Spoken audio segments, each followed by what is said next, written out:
How much Putin spends on weapons. Let's just say if the phrase arms race were a person, Putin would be their personal trainer.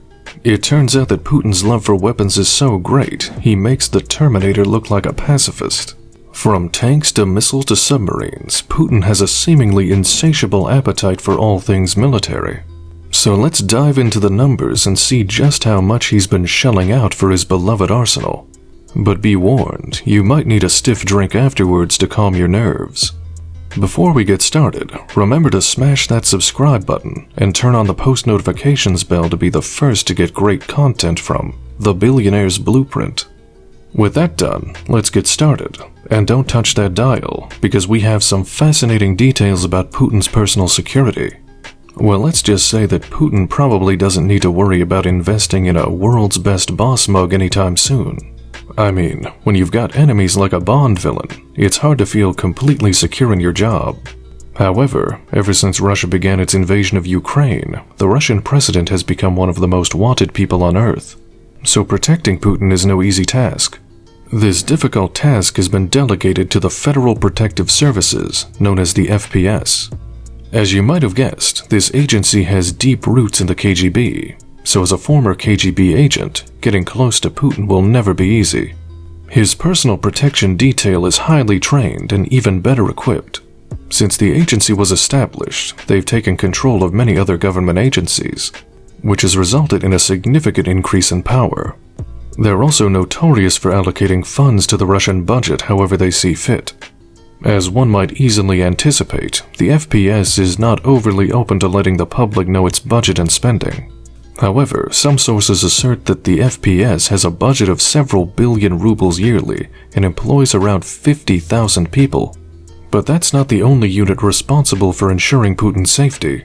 Putin can count on more than 340,000 soldiers to carry out his orders. President Putin was the one who initiated the formation of the National Guard in 2016. Many consider this unit, which has more than 340,000 personnel and reports directly to the president, to be Putin's personal guard.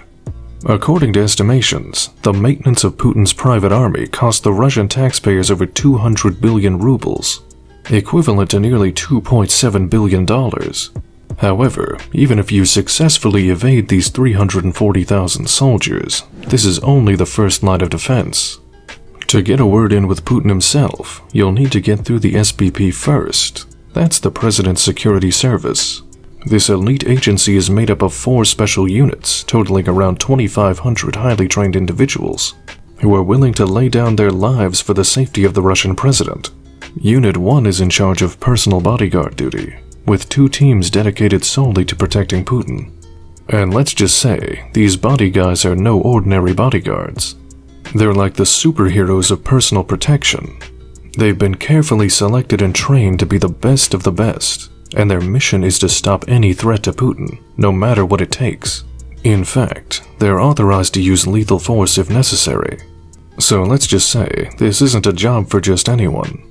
You won't find any former mall cops or security guards in this agency.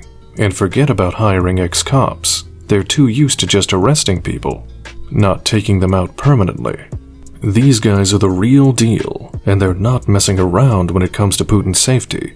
Then, there's the crowd surveillance unit, which is among the final line of defense, and is highly trained operational psychologists who identify potential dangers by analyzing a person's facial expressions.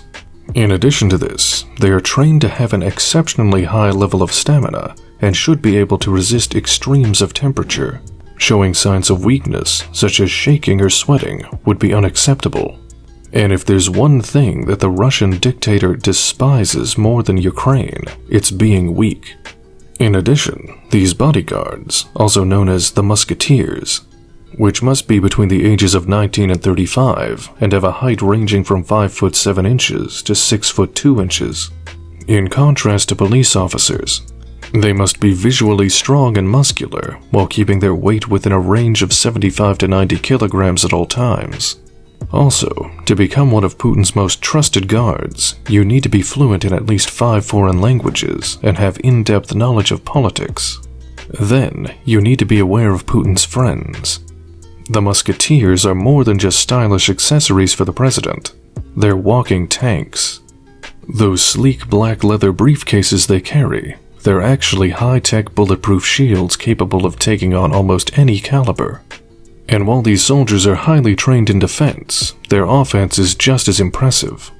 They carry 9mm handguns loaded with armor-piercing bullets that can penetrate even the toughest body armor from up to 50 meters away.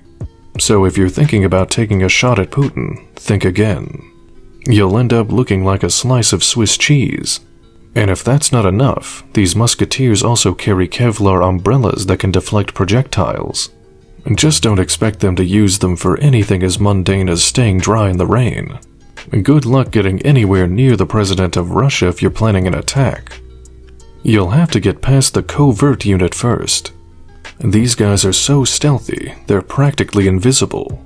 Spread throughout the general population, they keep a watchful eye out for any signs of trouble, and make sure all 2,500 elite operators know what's going on. But don't bother trying to figure out how many of them there are, or what their strategies and techniques are. That's top secret information. You might catch a glimpse of one of them in a photo, since they're known to accompany Putin on his trips. But their main job isn't to engage with suspects, it's to keep the other units informed and coordinate arrests. Of course, if they sense a real threat, they're not afraid to take action themselves or call in the snipers. So, if you're thinking of trying to mess with Putin, you might want to think twice, because these guys are always watching. Yeah, Putin also has snipers in his unit. Did you seriously think Vladimir Putin would put his life to chance? Obviously not. Wherever Vladimir Putin travels, the highest floors of every skyscraper is guaranteed to be a nest of professional snipers. And within the apartments themselves, it's unknown how many snipers are used in total. But analysts believe that the FSO places at least some of these nests in obvious locations on purpose to discourage assassination attempts on Vladimir Putin, well before it comes to the point of firing a shot. These snipers are not the kind of individuals you want to test their patience with. They're constantly seeking possible threats to follow, if you show your displeasure with the Russian president in any way while he's around. You may be certain that at least a dozen angry dots will appear on your forehead. However, there's no need to be concerned because public killings of dissenting voices are not common, even in Russia. Naturally, this will take place after they've arrested you and beaten you. However, it's recommended that you not attempt to aim a water gun at the president, since this could result in an outcome far from what you had envisioned. When Vladimir Putin travels to any city, it goes without saying that snipers will be stationed at various points along the road. People are advised not to peek through the windows, and they should bring in any laundry that might be drying outside. When the president of Russia is on the move, the 4th Security Unit will take charge of protecting him and securing the perimeter. They plan out his route and assess any potential dangers, working with local law enforcement to keep things under control. They're also responsible for selecting the hotel where the president will stay, and they don't skimp on luxury. Once they've confirmed the reservation, they move in and sweep the place for any possible threats, from bombs to spy devices. They even set up security barriers until the president arrives. Just before Putin steps inside, they do one last check of the area to make sure everything is safe and secure. It's like a high-stakes game of hide-and-seek, but instead of finding your little brother hiding in the closet, they're scanning the hotel for bombs and other potential dangers. Let's just hope they never accidentally overlook a misplaced banana peel and end up in a comical slip-and-fall situation. What are your thoughts on Putin's security detail? Please let us know what you think in the comments section below. Remember to smash that subscribe button and turn on the post notification to be on the know when the Billionaire's Blueprint adds a new video. Thanks a lot for watching the video. Until the next one, peace, I'm out.